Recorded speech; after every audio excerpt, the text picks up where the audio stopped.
Assalamualaikum warahmatullahi wabarakatuh. Perkenalkan, kita dari kelompok 11 yang akan membawakan materi tentang desain filter digital dasar yang beranggotakan saya sendiri Dini Rahmawati. Saya Febiola Naldi. Saya Muhammad Faisal. Saya Sani Agustira. Oke, next. Nah, apa itu filter digital? Filter digital adalah sistem yang digunakan untuk mengolah sinyal diskrit, sinyal yang sudah berbentuk data digital dengan tujuan memisahkan, melemahkan, atau memperkuat bagian frekuensi tertentu dari sinyal tertentu. Jadi kan kalau misalkan air juga tuh butuh filter buat menyaring-nyaring yang kotornya atau yang gak dibutuhinnya. Nah, sama juga dengan filter ini sinyal juga butuh filter untuk menyaring noise gitu, yang kayak gitu juga agar hasilnya bagus. Next. Nah, kan kalau air juga pasti ada jenis-jenisnya. Nah, sama juga kayak ini ada jenisnya, klasifikasinya. Yang pertama ada FIR, yang artinya Finite Impulse Response.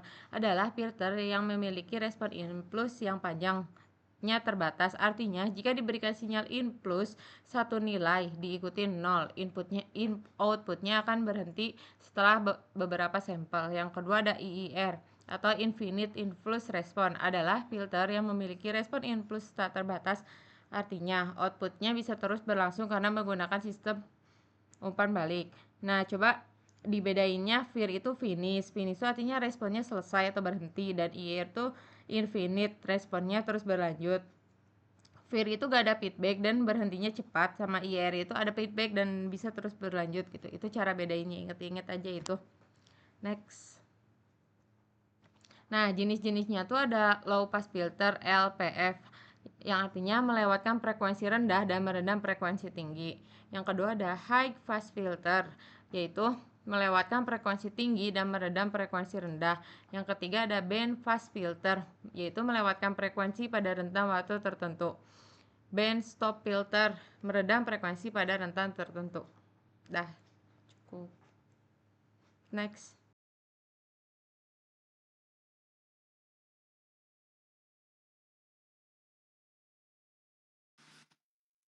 Selanjutnya itu ada spesifikasi. Yang pertama itu ada frekuensi cutoff. Frekuensi cutoff itu adalah batas antar daerah yang dilewatkan dan yang mulai dilemahkan. Yang kedua itu ada passband. Itu tuh adalah rentang frekuensi yang dilewatkan oleh filter dengan pelemahan sangat kecil. Nah, yang ketiga itu ada stop band. Nah, stop band itu adalah rentang frekuensi yang harus ditekan atau dilemahkan secara signifikan. Sedangkan yang keempat itu ada ripple. Ripple ini adalah ketidakrataan kecil pada respon amplitudo di passband dan stopband. Nah, yang terakhir itu ada atenuasi. Atenuasi itu sendiri yaitu besar pelemahan sinyal yang dinyatakan dalam satuan desibel. Selanjutnya ada simulasi pada MATLAB. Nah, kami telah melakukan percobaan gitu pada suatu sinyal asli yang dimana yang kemudian diberi dengan noise dan terakhir itu diberikan filter. Nah, simulasi ini tuh menunjukkan 3 tahapan dalam pemrosesan sinyal secara berurutan. Nah, sinyal yang pertama yaitu sinyal asli. Nah, sinyal asli dimasukkan berupa gelombang sinusoidal gitu dengan amplitudo kurang lebih 1 dan frekuensi konstan sepanjang rentang waktu 0 sampai 1 detik. Bentuk gelombang terlihat rapi dan juga periodik tanpa gangguan apapun. Nah, sinyal kedua itu dengan noise yang dimana telah ditambahkan noise secara acak dengan amplitudo sinyal melebar gitu menjadi kurang lebih 1,5 dan distorsi juga sudah terlihat merata di seluruh durasi sinyal. Ini menandakan noise bersifat broadband dan tidak terpusat pada frekuensi tertentu. Nah, yang ketiga itu ada hasil filtering. Setelah melewati proses filtering, noise ini berhasil ditekan secara signifikan sehingga bentuk gelombang itu kembali mendekati bentuk sinyal aslinya. Dengan amplitudo itu kurang lebih 1 sehingga menunjukkan bahwa filter bekerja efektif dalam memisahkan komponen-komponen sinyal dari komponen noise.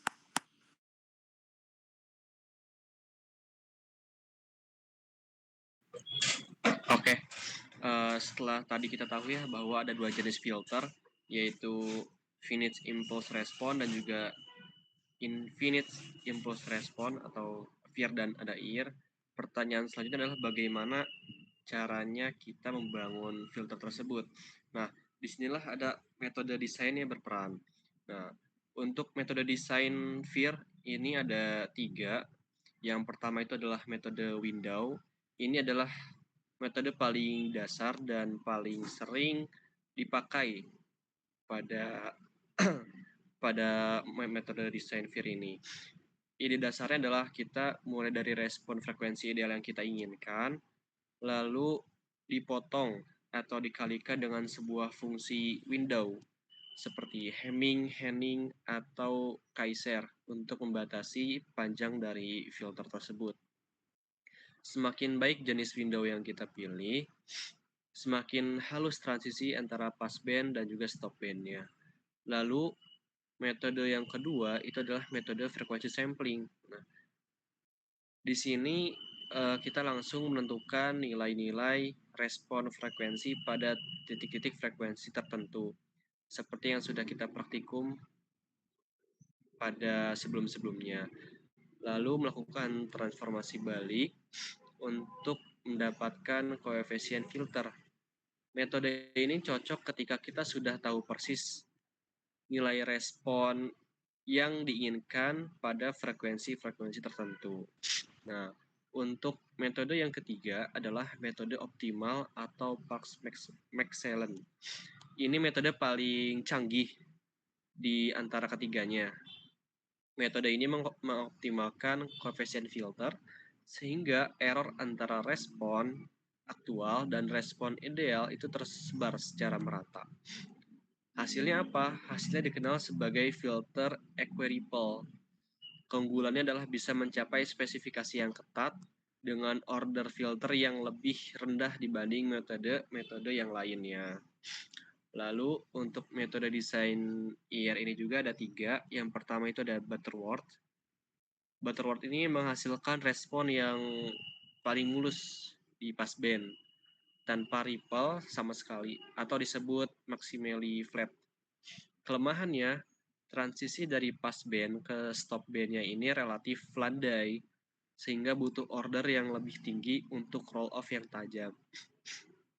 Lalu metode yang kedua itu CBSEF memiliki transisi yang lebih tajam dibanding Butterworth dengan order yang sama, tapi sebagai trade-off-nya ada ripple di passband-nya.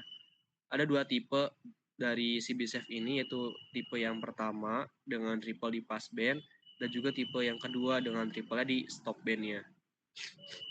Lalu yang ketiga itu ada metode elliptic.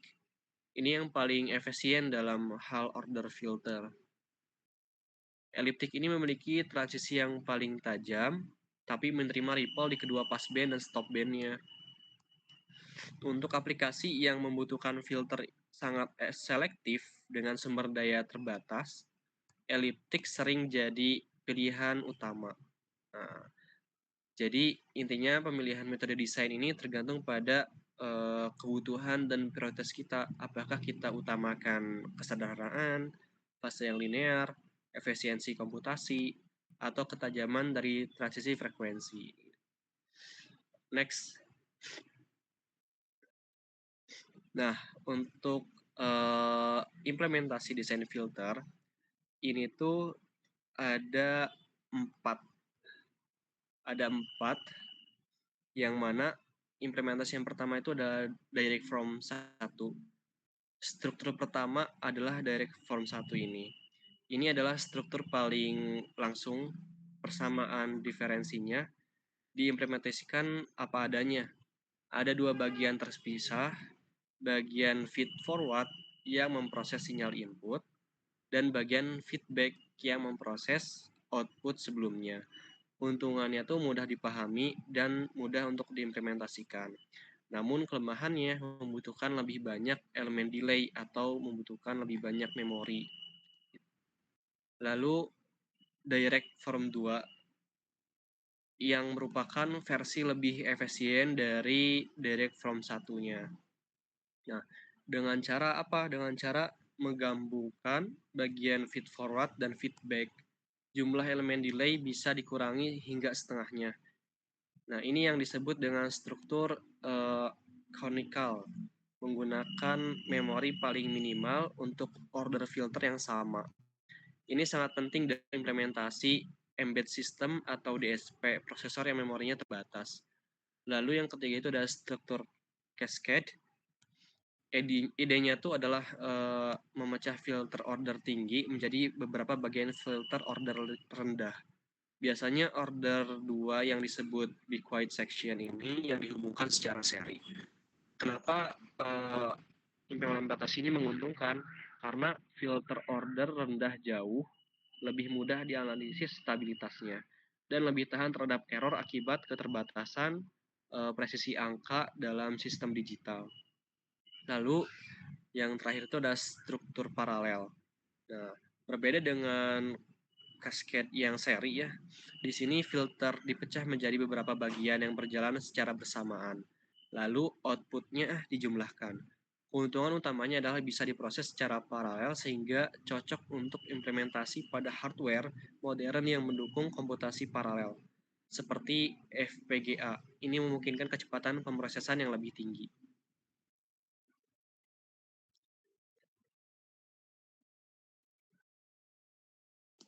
Oke, selanjutnya pada bagian ini saya akan menjelaskan terkait perbandingan antara dua jenis filter digital yang paling umum untuk digunakan, yaitu ada VIR dan IIR. Nah, VIR itu yaitu Finite Impulse Response, merupakan filter digital yang tidak menggunakan umpan balik atau feedback, sehingga keluaran hanya bergantung pada masukan saat ini dan beberapa masukan sebelumnya. Sedangkan kalau IIR yaitu Infinite Impulse Response, menggunakan umpan balik sehingga keluaran tidak hanya dipengaruhi oleh masukan, tetapi juga oleh keluaran sebelumnya. Nah, dari segi stabilitas, VR itu lebih stabil karena tidak memiliki jalur feedback. Sementara IR itu dapat menjadi tidak stabil apabila penempatan polnya itu tidak tepat. Nah, dari segi karakteristik, fase VR dapat dirancang memiliki fase yang lebih linear sehingga bentuk sinyal aslinya itu tetap terjaga. Sebaliknya, IR umumnya memiliki fase yang non-linear yang dapat menyebabkan distorsi fase. Nah, dari segi kompleksitas komputasi, VR membutuhkan order yang lebih tinggi untuk mencapai spesifikasi yang sama, sehingga jumlah perhitungannya yang diperlukannya itu lebih banyak. Sedangkan kalau IIR lebih efisien karena dapat mencapai respon yang sama dengan order yang lebih rendah. Nah, akibatnya itu VR membutuhkan memori yang lebih besar dan kecepatan pemrosesannya itu relatif lebih lambat. Sebaliknya, kalau IIR membutuhkan memori yang lebih sedikit dan dapat bekerja lebih cepat. Oleh karena itu, VR biasanya itu dipilih pada aplikasi yang membutuhkan kestabilan tinggi dan fase yang linear. Sedangkan kalau IIR lebih banyak digunakan ketika efisiensi komputasi menjadi pertimbangan utama. Boleh next slide. Oke, masuk ke pengaplikasian. Nah, filter digital memiliki berbagai penerapan dalam kehidupan sehari-hari maupun industri. Nah, pada bidang pengolahan audio, filter digunakan untuk menghilangkan noise atau gangguan suara sehingga kualitas audio menjadi lebih baik dan lebih nyaman untuk didengar. Nah, dalam bidang telekomunikasi, filter digunakan pada sistem komunikasi seluler, Wi-Fi, radio, dan berbagai sistem transmisi data untuk memisahkan sinyal yang diinginkan dari gangguan atau interferensi. Nah, pada bidang medis, filter digital digunakan untuk mengolah sinyal ECG atau elektrokardiogram guna untuk memantau aktivitas jantung, serta EEG untuk menganalisis aktivitas otak. Nah, dengan adanya filter ini, gangguan pada sinyal medis dapat dikurangi, sehingga pengukuran menjadi lebih akurat. Selain itu juga, pada sistem multimedia seperti streaming audio dan video, filter digital digunakan untuk meningkatkan kualitas sinyal, mengurangi gangguan, dan membantu proses kompresi data. Nah, dari berbagai contoh tersebut, dapat dilihat gitu ya bahwa filter digital menjadi komponen penting dalam banyaknya teknologi modern. Next slide.